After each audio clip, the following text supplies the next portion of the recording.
kerana tanah ini adalah tanah anugerah yang diberikan oleh kerajaan negeri kepada Kejora. Kepada Kejora pada tahun 1987, iaitu sebanyak 4,200 ekar tanah yang dipajakkan kepada Kejora, tetapi dah berlaku penyelewengan oleh beberapa individu yang telah pun kita membuat tangkapan semalam, dan individu yang berkaitan adalah kena mengena dengan beberapa anak syarikat yang membajak tanah tersebut. Tanah ini dipajak pada tahun 1987, Majlis Mesyuarat Kerajaan Negeri telah bersetuju untuk menganugerahkan tanah dengan pajakan bernilai 1.47 juta ringgit kepada Kejora, dan pihak Kejora daripada itu, tanah ini Kejora daripada itu telah membuat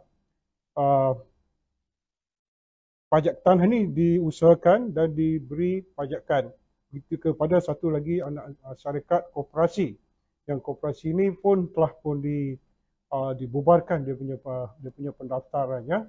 Dalam tempoh tersebut, semasa pembubaran tersebutlah berlaku beberapa perkara yang menyebabkan tanah ini telah dipindah milik kepada individu yang lain dengan nilai hampir melebihi 100 juta lebih. Dan dalam tempoh ini, hasil siasatan kita pada menjurus kepada iaitu pecah amanah jenayah. Selain daripada tipu 420, siasatan kita menjurus kepada pecah amanah jenayah di bawah Seksyen 409 Kanun Kesiasaan. Begitu juga menyalahguna harta secara curang di bawah Seksyen 403 Kanun Kesiasaan. Ini adalah penyiasatan kita yang kita lakukan. Begitu juga dengan perkatan jahat jenayah di bawah Seksyen 120B Kanun Kesiasaan.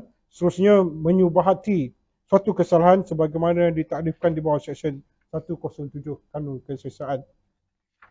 Sepanjang penyiasatan ini, pihak polis telah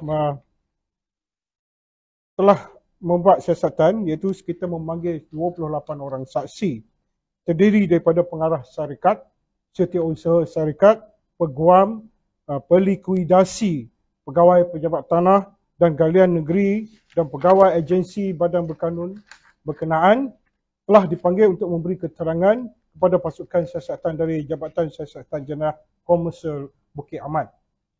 Bertindak atas maklumat dan hasil siasatan yang dibuat pada semalam 24 Ogos 2022 di antara jam 3 petang hingga 8 malam, 1 serbuan ke 8 serbuan dan tangkapan telah dijalankan, iaitu pihak Jabatan Siasatan Jenayah Kontijen Bukit Aman dan juga Kontijen Johor telah menangkap 8 orang individu yang disyaki terlibat dalam transaksi pindah milik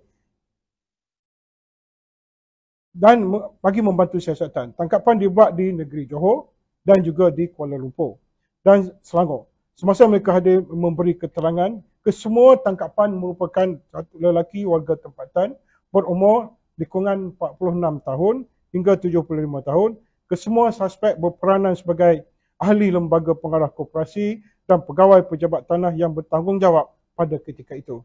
Dan akhirnya kesiasatan ini di bawah Seksyen 420 Kanun Kesiasaan, dan jika disabitkan kesalahan boleh dihukum penjara maksimum 10 tahun dan boleh dikenakan sebatan serta denda.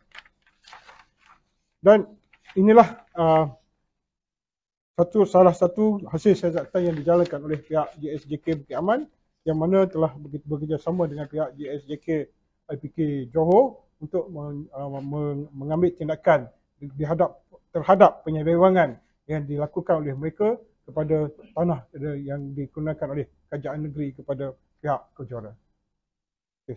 Sekian, terima kasih. Dan ini saya nak tunjukkan di sini keluasan tanah tersebut. Ini adalah tangkapan orang yang kita tangkap, semuanya berumur antara 46 hingga 75 tahun. Dan ini adalah di daerah Keluang. Ini daerah Keluang di Johor. So, tanah yang kita maksudkan ini berada di sini. Yang berwarna merah ini, itu seluas 4,200 hektar yang ditanam sekarang ini, tanam dengan kelapa sawit.